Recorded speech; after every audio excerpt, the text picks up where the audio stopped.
Bonjour les amis, je suis Greg, votre coach confiance en tout temps, expert en communication des relations amoureuses, expert en développement personnel. Aujourd'hui, nous allons parler de comment rompre de la meilleure façon possible, même si dans une rupture, c'est jamais la meilleure des choses. Mais avant de commencer, nous sommes le lundi 5 décembre 2022. Ça y est, le mois de décembre est arrivé. Nous sommes à l'approche de la fin de l'année. J'espère que vous avez passé une très bonne semaine, un très bon week-end. Noël approche à grands pas. Aujourd'hui, je vais vous dire tout simplement que vous êtes tous des super-héros et des super-héroïnes. N'oubliez pas que eux aussi ont des défauts malgré leurs super pouvoirs, que eux aussi peuvent provoquer des dégâts, mais qu'il faut faire son maximum pour rester confiant en soi. Et si vous avez commis une erreur auprès d'un proche, auprès d'une proche, il est toujours le temps de lui demander pardon, toujours temps de renouer la communication et toujours temps de rafistoler ce qui a à rafistoler. Mais n'oubliez pas, vous êtes une bonne personne, vous devenez chaque jour la meilleure version de vous-même. Avant de commencer sur comment rompre de la meilleure façon qui soit, même si c'est pas vraiment une super chose, je vais d'abord vous demander de me mettre des jolis pouces bleus, de vous abonner si ce n'est pas le cas. Pour tous les nouveaux qui regardent mes vidéos, bienvenue sur ma chaîne, bienvenue chez Greg. Maintenant, on va passer directement au sujet du jour, comment rompre de la meilleure manière qui soit. Alors en fait, tout simplement, dans une rupture ou quand vous cherchez à rompre, il n'y a pas de bonne façon. Alors on va essayer d'étudier un petit peu pourquoi vous décidez de rompre. Est-ce qu'il y a une solution autre que la rupture? Tout ça, en fin de compte, dépend de vous. Alors, vous êtes au sein d'un couple, vous avez envie de rompre. Je tiens à faire deux différences entre les femmes et les hommes. La femme acte la rupture à peu près à un tiers de la relation. Si votre relation a duré 3 ans, dites-vous que ça fait 1 an qu'elle songe à la rupture. Donc, elle a déjà accumulé toutes les émotions négatives liées à la rupture. Elle a déjà digéré ses émotions et elle est donc passée à l'acte ou va passer à l'acte. Pour l'homme, c'est un peu plus soudain. En général, l'homme a tendance à rompre comme ça du jour au lendemain et même à regretter tout de suite après du jour au lendemain. C'est pour ça qu'on dit souvent que quand les ex reviennent, c'est plus souvent les hommes qui reviennent vers les femmes que les femmes qui reviennent vers les hommes. Aujourd'hui, vous avez décidé de rompre. Vous avez vos raisons. Il n'y a pas de bonne ou une mauvaise raison. Il y a une bonne manière de rompre et une mauvaise manière de rompre. Comme vous avez pu voir sur ma vidéo précédente, le ghosting, pour ma part, et c'est ma philosophie, n'est pas la manière que je considère la meilleure pour rompre. On peut rompre de bien d'autres façons. Et donc, dans cette vidéo, je tenais à faire cette vidéo justement parce que, en ayant des coachés qui sont sur des ruptures amoureuses, mais moi-même ayant vécu ces ruptures amoureuses, j'ai pu remarquer une chose dans la brutalité du coaching, mais aussi dans la brutalité des ruptures qu'il peut y avoir. Et je peux vous dire qu'il y a énormément de spécificités sur les ruptures. Vous allez vite comprendre que des fois vous êtes dans le contrôle, dans l'ego. Des fois simplement vous avez peut-être pas assez mûri cette décision ou du moins pas assez communiqué sur les causes qui vous mènent à cette rupture. Et donc l'idée d'abord c'est de voir si vos causes et si vous considérez que ces causes et qui sont nécessaires à la rupture et qu'il faut vraiment rompre, ou bien est-ce qu'il y a encore moyen de faire marche arrière et que vous puissiez communiquer avec la personne, ou est-ce que vous avez bien communiqué avec la personne les problèmes qui vous incitent aujourd'hui à rompre? On voit souvent des ruptures brutales. Rares sont les ruptures qui se passent des deux côtés où chacun est d'accord pour rompre, mais ça arrive. Et ce type de rupture, en l'occurrence, ne n'est pas à commenter dans cette vidéo parce que je pense que c'est la meilleure des ruptures, que se mettre d'accord, de mettre fin à une relation ensemble et que l'on reste amis même si on communique beaucoup moins du coup et on prend de la distance l'un avec l'autre. C'est la meilleure des solutions et c'est comme ça que je vous invite donc à rompre. Mais pour beaucoup, ce n'est pas comme ça que ça fonctionne.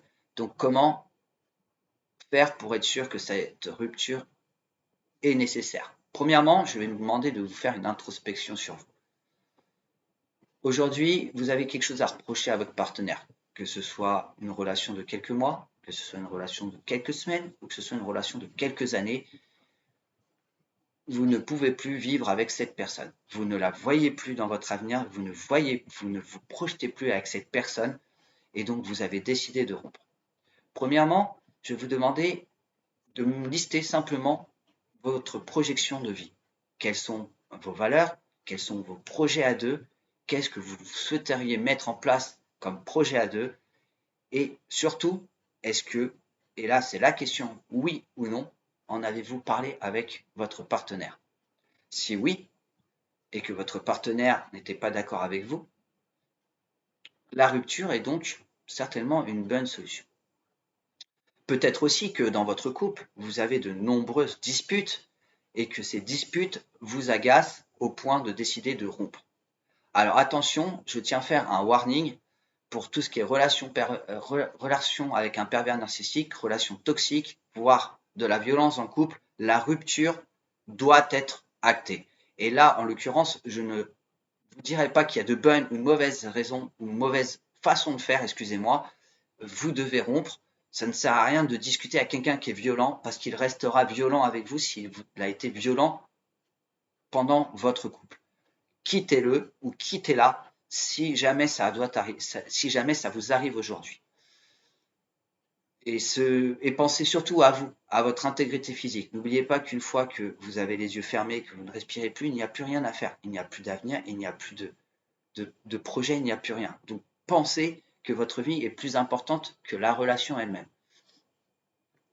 C'est pour moi, même si ça paraît difficile, même si vous vous en sentez incapable de vivre sans cette personne, quittez cette personne, éloignez-vous de cette personne. D'ailleurs, vous verrez peut-être que dans certains cas, vous ferez harceler par cette personne. Vous serez donc obligé d'entamer des poursuites judiciaires pour que cette personne vous laisse tranquille, si bien sûr ça va jusque-là. Bref, je vais revenir donc sur le listing, voilà, des causes que vous mettez en place pour cette rupture. Si jamais vous n'en avez pas parlé, en fin de compte, je vous invite avant de parler de rupture, d'en parler avec votre partenaire, qu'il soit une femme ou un homme, et de voir si vous ne pouvez pas trouver des compromis. Il se peut que vous ayez changé vos valeurs, il se peut que vous ayez changé vos croyances, il se peut que cette personne aussi ait changé ses croyances, mais que vous ne m'avez pas posé les bonnes questions.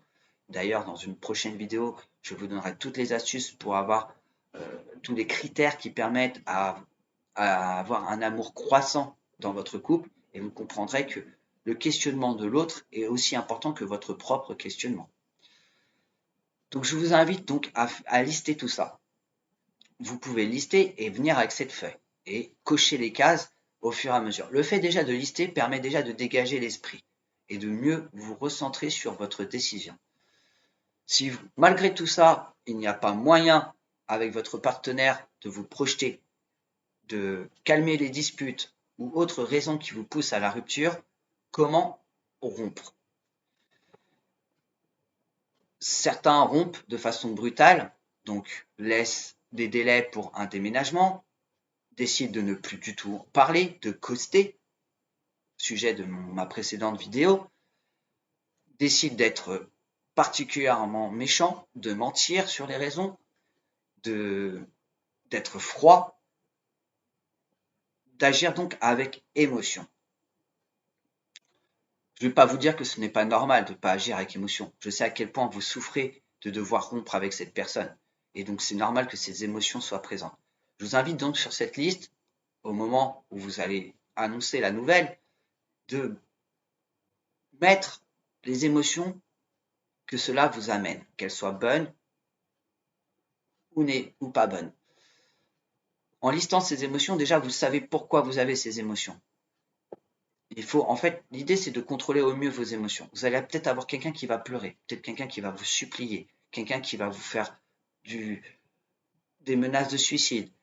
Il va vous amener un cadeau que vous n'allez pas accepter parce que voilà, vous voyez, ça, je sais pas si vous ressentez, mais ça me dégoûte. Voilà. Le principe, c'est que vraiment, peu importe ce qu'il va faire comme interdit ou ce qu'elle va faire comme interdit, c'est de réagir au mieux et d'être, si vous êtes assis et donc sûr de votre décision, de pouvoir parler de façon suffisamment correcte pour que cette personne se pose le moins de questions possible, ce qui mène en fin de compte à cette souffrance. N'oubliez pas qu'en fin de compte, vous avez le pouvoir, puisque vous avez un ego, et on le dit toujours, quand la personne rompt, elle a comme une forme de pouvoir, de contrôle sur la situation. Je vous demanderai donc de ne pas profiter de ce contrôle pour apporter des arguments qui ne sont pas valables, pour mentir à la personne sur les raisons de votre départ ou de cette rupture, et de donner un maximum d'informations pour qu'ils comprennent. Mais sachez que de toute manière, la personne qui, qui va subir cette rupture ne comprendra jamais entièrement et cherchera toujours à, pour la plupart, surtout si elle a des sentiments, et par ego aussi, à vous récupérer, à faire le nécessaire pour résoudre le truc, à vous dire qu'il y a toujours une solution, une communication, il y a moyen de régler le conflit, va vous dire qu'il va changer, etc. Et peut-être qu'au fond de vous, vous voyez que la personne ne change pas, et c'est tout à fait OK. Sachez-le que c'est tout à fait OK, c'est normal. Au moment où vous allez rompre, au moment où vous allez avoir cette fameuse discussion, donc premièrement, il y a plusieurs façons de rompre. Je vous invite à utiliser la bonne méthode.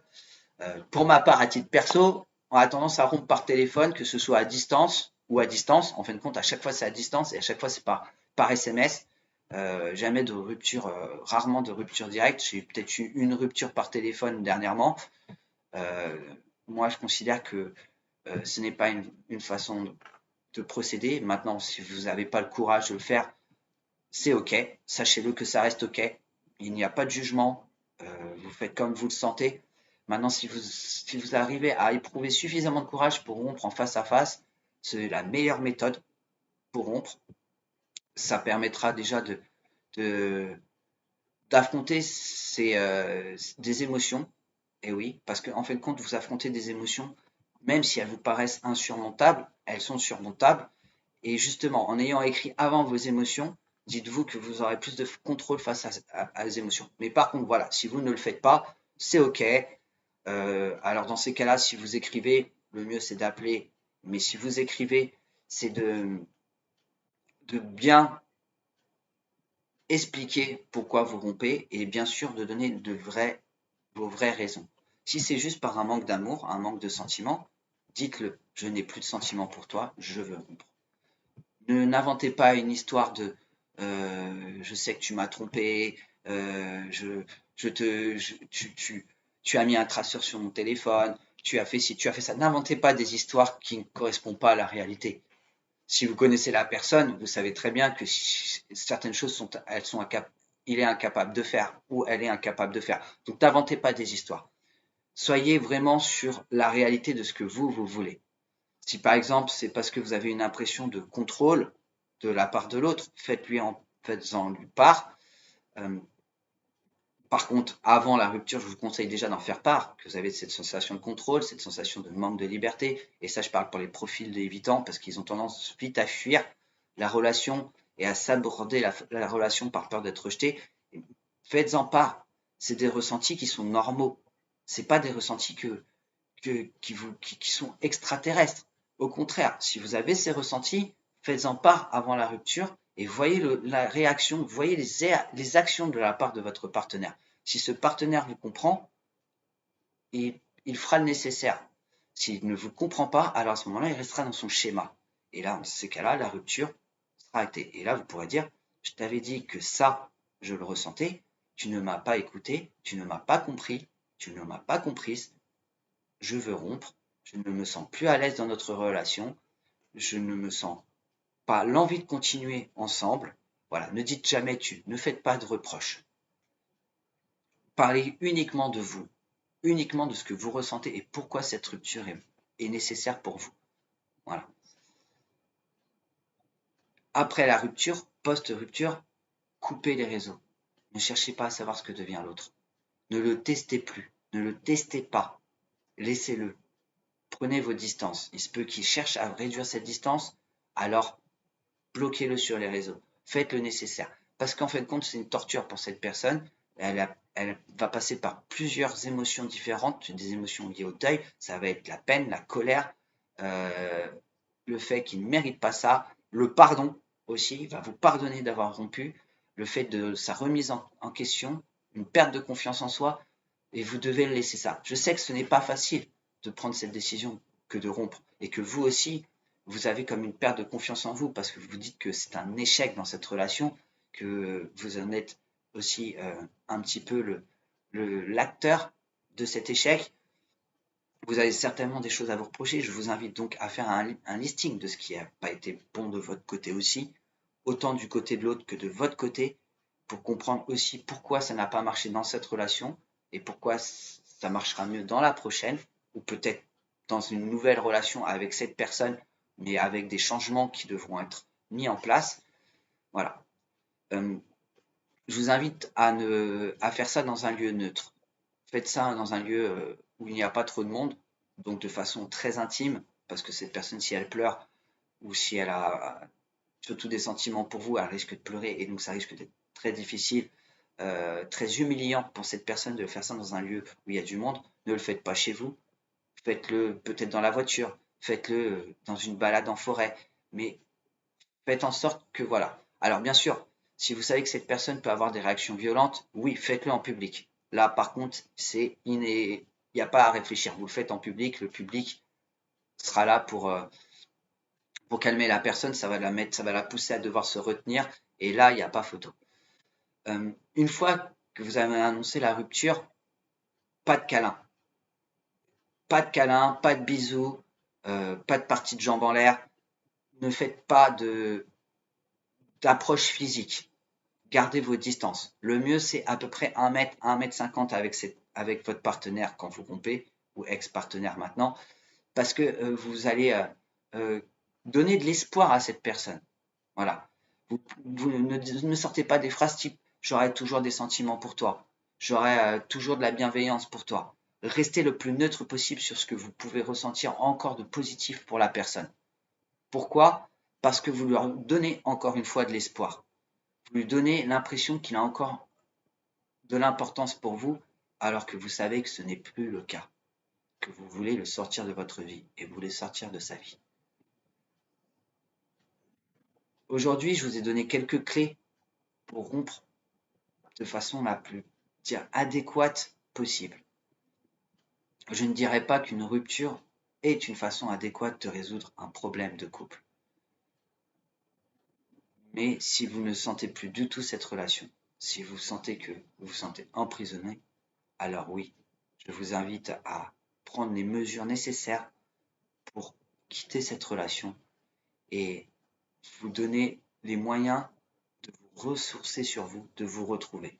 Après tout, qui dit qu'à l'avenir, vous n'aurez pas envie de vous remettre avec cette personne, envie de reprendre le contact, envie de faire de nouveau le jeu de séduction avec des changements au niveau du caractère, au niveau des actions, du changement chez vous, du changement chez l'autre. J'espère que cette vidéo vous a plu. N'hésitez pas à mettre un joli pouce bleu, à vous abonner si vous avez besoin de vous abonner. Si vous avez le moindre commentaire, surtout n'hésitez pas à les mettre en dessous. Je n'hésiterai pas à vous suivre, à répondre à ces commentaires, aux questions en l'occurrence si ce sont des questions. Si vous souhaitez suivre un coaching avec moi pour peut-être trouver une solution d'abord à vos problèmes de couple ou à comment mieux communiquer au sein de votre couple, mais surtout pourquoi pas, et même si ça ne me plaît pas, à vous faire accompagner pour mieux gérer une rupture que vous avez décidée.